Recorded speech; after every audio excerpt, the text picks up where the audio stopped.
programa Cortes Supremas traz informações jurídicas de vários países do mundo. Um giro pela África, América, Ásia, Europa e Oceania. Reportagens especiais sobre o Mercosul, decisões históricas para o direito internacional, além de informações sobre os direitos fundamentais. Aplicar as normas e garantir a constitucionalidade das leis. Hoje, no quadro Nas Cortes, vamos conhecer a estrutura do Poder Judiciário do Brasil. Com mais de 200 anos de existência, o Poder Judiciário brasileiro nasceu com a chegada da família real ao país. Naquela época foi criada a Casa da Suplicação do Brasil, com sede no Rio de Janeiro. Desde a instalação, por força de alvará régio do príncipe regente Dom João, em 10 de maio de 1808, da Casa da Suplicação do Brasil, que foi, ainda na fase colonial de nosso processo institucional, o primeiro órgão de cúpula da justiça no Brasil, sucedido no Império pelo Supremo Tribunal de Justiça e na República por este Supremo Tribunal Federal. Hoje, o Supremo Tribunal Federal é a Corte Suprema do Poder Judiciário brasileiro. Composto por 11 ministros, a principal atribuição do Supremo é a guarda da Constituição. Mas o órgão não é uma corte constitucional, nos moldes existentes na Europa, pois possui também o poder de processar e julgar autoridades federais nas infrações penais comuns. Para ocupar uma cadeira do Supremo Tribunal Federal, o magistrado deve ser nomeado pelo presidente da República e ter o nome aprovado pela maioria absoluta do Parlamento do Senado Federal. O Supremo foi, durante a República, também, a cada dia mais, e o Judiciário brasileiro, adquirindo um grau maior de independência frente aos demais poderes. E hoje, no meu modo de ver, o Judiciário, pelo desenho constitucional que nós temos, o Poder Judiciário brasileiro é daqueles poderes, pelo menos nesta região do mundo, que tem um perfil constitucional que lhe assegura a maior dignidade.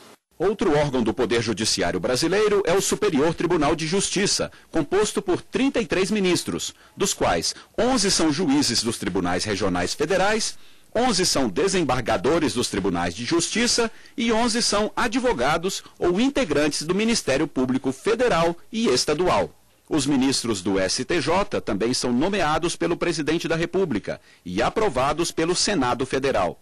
A principal função do tribunal é garantir o cumprimento da lei. O Poder Judiciário do Brasil também é composto por outros 3 tribunais superiores: o militar, o do trabalho e o eleitoral.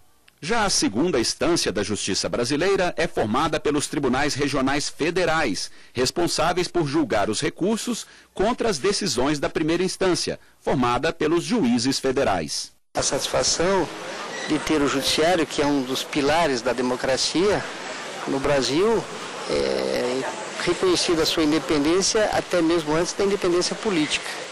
E a Justiça brasileira tem sido um guardião firme, seguro em todas as horas, das liberdades, das garantias individuais.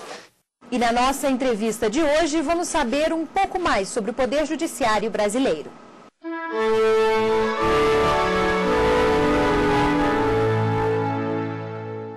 Surgimento do Poder Judiciário. No Brasil colônia, o Brasil era subordinado ao Poder Judiciário português, com suas fontes de direito, as ordenações, os juízes nomeados pela coroa. Com a independência e posterior proclamação de um império, há uma maior centralização, né? O Brasil não era uma federação, havia já o Supremo Tribunal de Justiça, que era uma espécie de precursor do Supremo Tribunal Federal. Houve também os tribunais das relações, que eram os tribunais das províncias, e as magistraturas. Inspiração. Nós temos um sistema um pouco híbrido no que diz respeito às competências e estrutura do Poder Judiciário. Da experiência norte-americana, nós herdamos o controle difuso, a ideia de que todo e qualquer juiz pode apreciar a constitucionalidade de normas, e herdamos também o sistema federativo. Então, temos juízes e tribunais estaduais e juízes e tribunais federais. No sistema europeu, especialmente aquele constituído no século XIX, nós herdamos uma ideia, que é a ideia das cortes de cassação, que tem essa função na Europa de estabelecer a uniformidade da interpretação da lei. Quem faz essa função hoje no Brasil é, no que diz respeito à sua competência, o Superior Tribunal de Justiça, e no que diz respeito à matéria trabalhista, o Tribunal Superior do Trabalho. E temos também uma influência europeia no controle concentrado de constitucionalidade, na medida em que, como existe na Itália, na Alemanha, Espanha, Portugal e com algumas diferenças um pouco a França, a ideia de um tribunal especializado na prestação de constitucionalidade, nós temos aqui no Brasil, com o Supremo Tribunal Federal, com as ações do controle concentrado. A nossa particularidade é que nós, para ter o controle concentrado, não abrimos mão do difuso. Nós temos um sistema misto. Então, de alguma forma, a gente estabelece esse hibridismo das diversas influências. Independência. Isso é um instrumento necessário em qualquer democracia. Sem poder judiciário livre, independente, autônomo, não existe um regime democrático. Porque a ideia é de que tem que ter uma separação entre quem faz as leis, quem aplica as leis em termos políticos e quem interpreta a lei em casos concretos. Isso aí é um dos fundamentos do Estado de Direito. Nós temos que ter uma diferenciação dessas funções. Então, essa função fundamental, como as leis não se auto-aplicam, não se auto-interpretam, todas as leis exigem interpretação, é necessário um poder judiciário que esteja comprometido com uma Constituição democrática. Essa é a razão de ser de poder judiciário em qualquer democracia. Em instantes, Tribunal Permanente de Revisão do Mercosul emite opinião consultiva a pedido do Uruguai.